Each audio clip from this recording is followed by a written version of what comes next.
Back a nice spring-like day throughout the Quad Cities. Dry conditions for many of us, but if you're north and east of the Quad Cities in some of our hometowns like Sterling Rock Falls, you saw a quick hitting shower here in the last hour or two. This is our live camera here at the Whiteside County Airport, and we're watching some of those clouds get a little bit taller into the atmosphere, and no wonder some of these are starting to see some returns on the radar. Here's a live radar sweep, and we're looking at some of those clouds here producing a few showers just east of Dixon. That activity moving quickly off away from us here, and that's due to a cold front that's moving through. It's a very weak front, not a lot of moisture, but just enough to give us a few clouds here this afternoon. The front is now pushing through, and behind it, temperature is going to be a little cooler as we head on into the second half of our weekend. I want to take you down to Galesburg, though. Beautiful flowering tree here sent in by Sherry.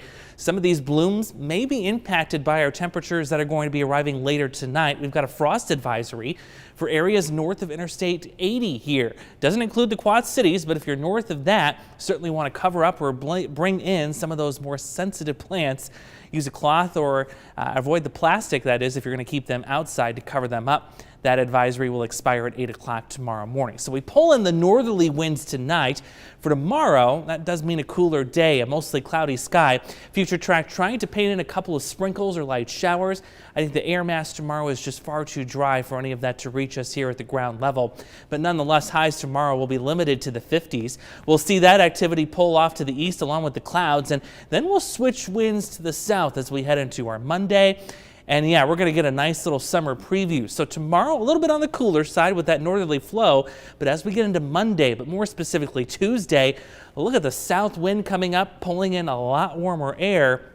A lot of you will be tempted to do this. You head outside and get the sunscreen, get some sun, because look at where our temperatures are going to be going. On Monday, a high of 80, windy day, south wind at about 30 miles an hour. A really warm night for Monday night, only down to 63. But Tuesday, that's the real summer-like day, as many of us will head towards the mid-80s. Little to no humidity, so this will be a comfortable 85. And then we see temperatures take a little bit of a downward turn as we head into Wednesday. That's when a cold front will be approaching and give us the week's best chance of widespread rain and even a few thunderstorms into the mix. 80s in April, not unusual. We usually see 2 of those. However, if we see the 2 next week, we're going to have 4 total. We've already seen 2 81-degree days earlier this month. It's been a warm one.